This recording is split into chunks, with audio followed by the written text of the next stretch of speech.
उन खां पोइ हिन सां कोशंट लॉस।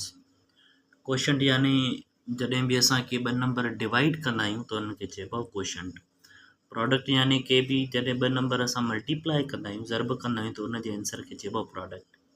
हिते कोशंट आहे यकीनन जेके असां प्रॉब्लम्स हूंदा उहे डिविजन सां रिलेटेड हूंदा। डिविजन सां मसलन जीअं असां वटि हिकु रूल आहे, लॉ आहे हिकु असां वटि चए थो ए पावर एन डिवाइड थो थिए ए पावर एन सां। जेको प्रोडक्शन में रूल सिखियोसीं उहो कीअं हुयो, उहो ईअं हो त ए पावर एम मल्टीप्लाई पियो थिए ए पावर एन सां।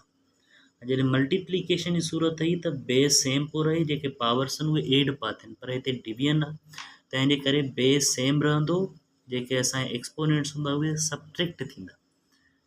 एम मां एन सब्ट्रैक्ट कबी, इहो असांजो डिविजन जो रूल आहे, कोशंट जो रूल आहे। मल्टीप्लिकेशन में इहो त जेके ॿई असांजा एक्सपोनेंट्स हुआ उहे एड पिया थियनि, हिते ॿिन्ही एक्सपोनेंट्स खे असां छा कंदासीं, सब्ट्रैक्ट कंदासीं। एम मां एन जेका आहे उहा माइनस कई वेंदी, ए सेम रहंदो बेस, एम माइनस एन थींदी। मसलन कीअं, अगरि असां ॾे चए थो वञे त 3 पावर 5 डिवाइड कयो 3 पावर 2 सां। 3 पावर 5 आहे जेको डिवाइड कंहिंसां थो थिए 3 पावर 2 सां, त हिन जी डिविजन कीअं परफॉर्म थींदी। हिकु त असां वटि आम तरीक़ो हूंदो आहे त पहिरियां हिन खे सिंप्लीफाई कयूं, बाद में हिन खे सिंप्लीफाई कयूं, उन खां बाद में असां छा कयूं, डिविजन कयूं। पर अगरि असां वटि रूल पियो आहे त हिन रूल जी मदद सां असां हिननि सवालनि खे जल्दी सां आसानी सां हल करे सघूं था। असां छा रखंदासीं, जेको बेस आहे उहो सेम रखंदासीं, जेको 3 आहे। उन खां बाद में जेके असां एक्सपोनेंट्स आहिनि उहे माइनस कंदासीं। 5 मां माइनस कंदासीं असां 2, त जेको आंसर ईंदो असां वटि छा ईंदो, 3 ईंदो। त असांजो जेको फाइनल वैल्यू आहे उहो छा आहे, 3 पावर 3 आहे। ऐं 3 पावर 3 खे अगरि फर्दर सिंप्लीफाई कंदासीं त असांजो आंसर छा ईंदो, 3 मल्टीप्लाई बाय 3 मल्टीप्लाई बाय 3, यानी जेको असांजो आंसर आहे उहो छा आहे, 27 आहे। 3 3 त 9, 9 इंटू 3 यानी 27।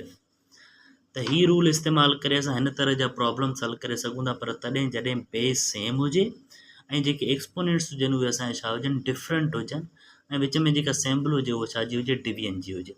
हिकु ॿियो एग्ज़ाम्पल कीअं हूंदा, जीअं असां वटि आहे त 8 पावर 6 खे डिवाइड कंदासीं असां 8 पावर 3 सां। 8 पावर 6 खे डिवाइड कंदासीं असां 8 पावर 3 सां।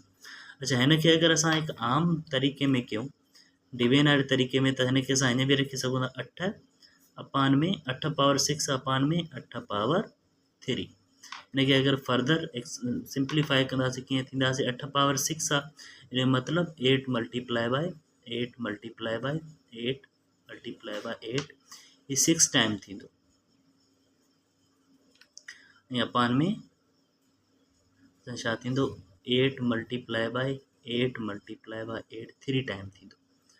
पोइ 8 8 में कैंसिल, अगेन 8 8 में कैंसिल, एंड 8 8 में कैंसिल थींदो। बचंदो असां वटि छा, 8 मल्टीप्लाई बाय 8 मल्टीप्लाई बाय 8, यानी जेको आंसर आहे उहो असांजो छा आहे, 8 पावर 3 आहे, छो जो 8 3 टाइम मल्टीप्लाई थो थिए।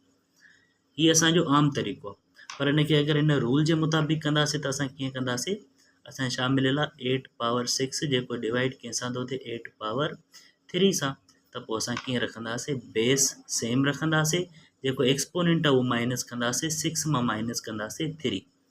अगरि 6 मां माइनस 3 कंदासीं त असां छा बचंदो, 8 पावर 3 बचंदो, जेको बिल्कुलु सेम आहे पहिरें आंसर सां। ऐं हिन तरीक़े सां असांजो जेको टाइम आहे ऐं जेको स्पेस आहे ॿई बची था पवनि, पर हिन में असांखे टाइम वधीक थो लॻे, त हिन तरीक़े सां असां पंहिंजो टाइम बचाए सघूं था रूल जे, अगरि रूल खे असां अप्लाई कयूं था त। रूल कीअं, अगरि बेस सेम हुजे ऐं पावर असांजा डिफरेंट हुजनि ऐं विच में डिविजन हुजे, त असां सिर्फ़ु डायरेक्ट छा कंदासीं, जेको एक्सपोनेंट आहे उहो माइनस कंदासीं। फर्स्ट एक्सपोनेंट मां सेकंड जेको एक्सपोनेंट आहे उहो असांजो छा थींदो, सब्ट्रैक्ट थींदो।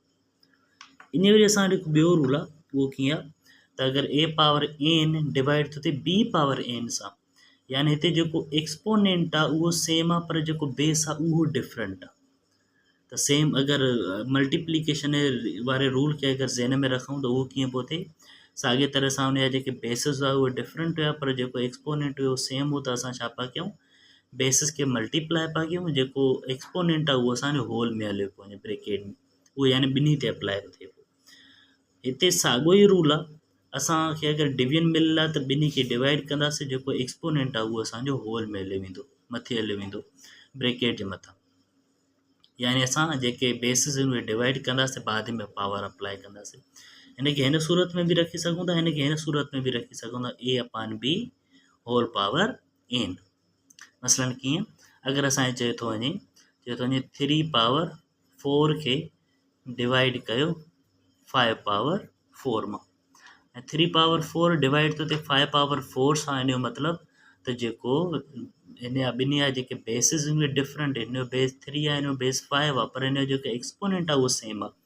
त हिन खे असां डायरेक्ट कीअं रखंदासीं, 3 खे डिवाइड कंदासीं 5 सां, ऐं हिन जो जेको पावर आहे उहो असांजो छा थी वेंदो, होल में हली वेंदो, पावर होल में हली वेंदो। अगरि हिन खे फर्दर सिंप्लीफाई कंदासीं त जेके हिन डेसिमल में आंसर वेंदो, सॼो 5 ते पूरी टेबल, 3 ते 5 जी पूरी टेबल वञे कोन थी, हिन जो जेको आंसर ईंदो 0.6 ईंदो, ऐं पावर हिन जो छा रहंदो, 4 रहंदो। या हिन खे असां हीअं रखूं 3/5 होल पावर 4, त बि असां हिन खे रखी सघूं था। उन खां बाद में अगरि असां हिकु ॿियो एग्ज़ाम्पल कयूं, मसलन असांखे मिले थो त 20 पावर 5 आहे, जेको डिवाइड थो थिए 4 पावर 5 सां। त असां कीअं कंदासीं, 20 खे डिवाइड कंदासीं 4 सां, ऐं जेको हिन जो पावर आहे उहो ॿिन्ही जो पावर सेम आहे, तंहिंजे करे उहो असांजो होल में हली वेंदो। ऐं 20 खे अगरि डिवाइड कंदासीं 4 सां, त जेको असांजो आंसर ईंदो छा ईंदो, 5 ईंदो। 20 डिवाइड इंटू 4 आंसर असांजो 5 ईंदो, त 5 ऐं जेको हिन एक्सपोनेंट आहे उहो 5 असांजो छा रहंदो, सेम रहंदो। त हीअ असांजो छा आहे, आंसर। हिन तरीक़े सां असां प्रॉब्लम्स पंहिंजा सिंप्लीफाई करे सघूं था। अगरि बेसिस डिफरेंट हुजनि, एक्सपोनेंट सेम हुजे, त हीअ रूल इस्तेमालु थींदो, ऐं अगरि असांजा बेसिस सेम हुजनि, एक्सपोनेंट डिफरेंट हुजनि, त हीअ रूल इस्तेमालु थींदो।